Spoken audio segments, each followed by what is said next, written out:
I rent. I might be the only person on the panel who doesn't own my own home.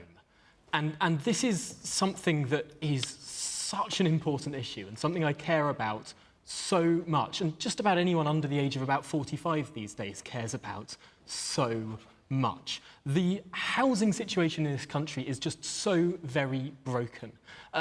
Housing and wages had tracked each other. The cost of housing and the growth in earnings tracked each other until the late 1990s. And then something happened and house prices just spiraled out of control. Wages continued to rise, but not by anywhere near enough.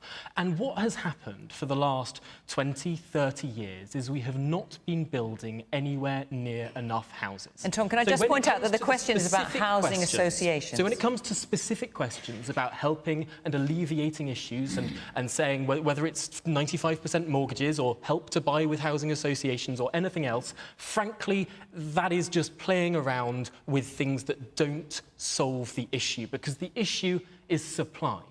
And you'll find that people will be able to get on the housing ladder so much more easily, whether they're renting in housing associations, whether they're renting on the private market, or whether they're struggling in some other way.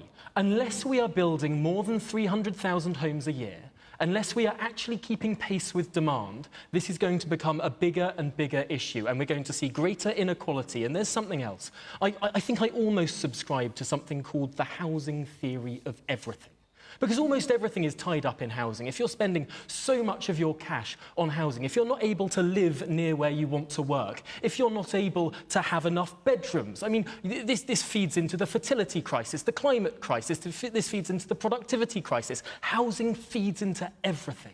And until as a society we're grown up enough to say that actually sometimes we need to suck it up and build some houses, and yes, that might mean some more houses near where people live, and yes, occasionally a field might need to be built on. Less than 2% of the country is built on with housing right now. Yes, we need to build. It's a fact of life. It has to happen. And until politicians accept that fact,